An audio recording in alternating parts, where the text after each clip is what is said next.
That the number one wealth killer in America right now in 2025 is car notes. That's a fact. And I have a story to prove it. Not really story, but personal experience. If you had to do it all over again, what type of car would you have made, or would you make your first car? Me personally, I like a Toyota Camry. I like Toyotas, Hondas, Hyundais. I would mess with a Kia. We just bought a new car, 2025 Grand Highlander. And I'm going to talk about that a little bit. And we literally have a payment on it. I'm not crazy about the payment. Love the car. It's within the budget. It definitely takes up a chunk of money that could go towards savings or investing or vacation. So now we got to be a little more strategic about where we spend our money. I've gotten older and, quite literally understand a little bit more about cars. There's no way that my first choice car shouldn't have been a Toyota or Honda. Honestly, and I think Toyota's beating Honda in it. Bro, that's it. A Toyota or a Honda. Now, Toyotas are a little more expensive because I think they're very reliable. So I think that's why they're more expensive. For example, I just got rid of my 2002 Toyota Camry. It was a sad day. Maybe I'll put the video around here. But I got rid of my 2002 Toyota Camry. And it was a great car. And it still ran. Even when it left, the battery was just dead. I could have literally probably fixed it up for maybe $1,000. And it would have still ran for who knows how long. It had about 240,000 miles on it. And you can see I'm still smiling about this car because it was a great car. It ran great on gas. It ran great. Just had a loud muffler, some struts, but that could have been fixed and my car could have still been running. So instead, I got my wife's car now. She has a Honda CRV 2008, so that's a great car too. I've heard people drive their Honda CRVs to 300 to 400,000 miles, so it's a great car. But we also have this Grand Highlander, which is a brand new car, and we really don't know, the longevity of the 2025 Grand Highlander because it's a brand new car. But we know that Highlanders and Toyotas are great cars, so we're hoping that it will last us for a long time, but we'll have to see. What car would you have went with had you known and what you know now, considering the fact that car notes are literally killing? Well, I think the main reason why car notes has really taken over a lot of people's financial situation is because people would rather ride in luxury than live in luxury. And riding in luxury will literally cause you not to be able to live in luxury. Literally no way it feels good to drive something that you can barely afford. Coming home. Think about that. Like, what are payments at? $600 like ours, $700, $800, $1,000 a month. And then people will still say the cost of living is super high. I can't afford to live. Well, it's because you have this super expensive car payment, but then on top of that, you also have this expensive home payment or this expensive rent. You're living in a luxury rental. You're paying $1,500, $2,500, $2,000 to live in a place, but then on top of that, you're also paying $700, $800. $900 a month for your car payment.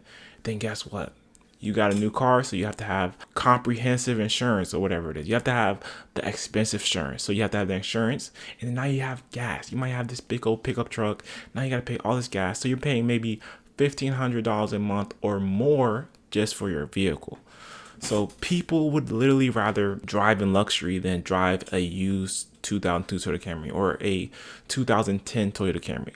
You don't have to buy an expensive car. We bought an expensive car. You don't have to do that. You don't have to buy a $30,000 car. You don't have to buy a $25,000 brand new car. There's plenty of cars out there for $10,000, $15,000, $20,000 that you can buy. You can put a loan on it, but if you do buy a car with a loan, I recommend that you follow the rule of putting 20% down, and you make sure that you put it on a 3-year loan term, and with that you might also get a lower interest rate, and as the payment is lower than 10% of your total income. Every day, repeating the same routine Monday through Friday, a lot more Monday through Fridays, and at the end or beginning of a new month, you can't even make the car payment.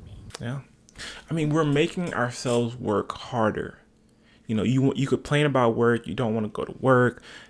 Work is difficult, but yet you go and get this expensive car payment, $1,000. So now you have to extend the life that you have to work. So now we have this car payment, $600.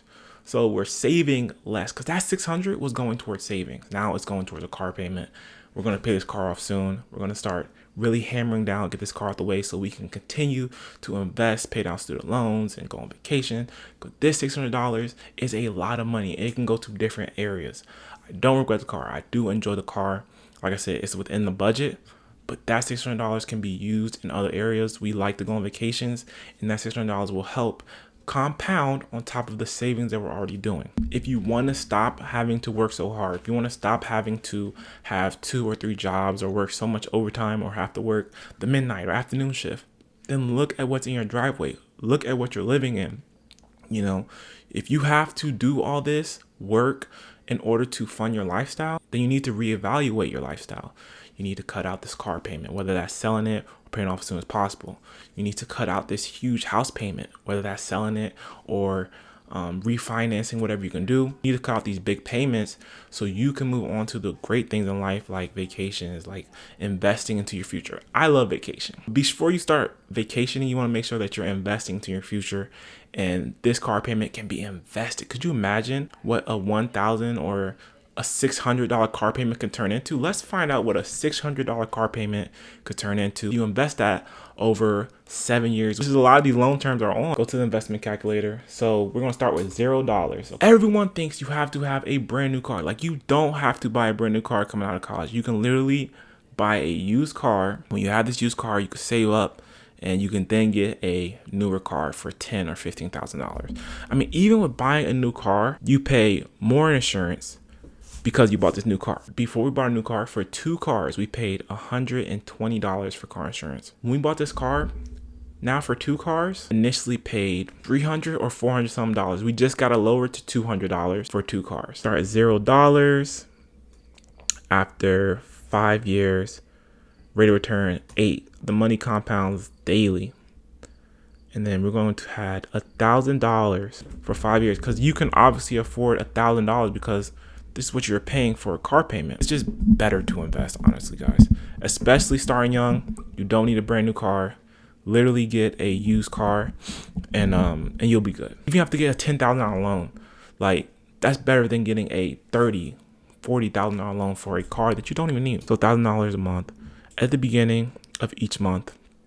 You'll have $74,000 just by investing your car payment. And that's just the car payment.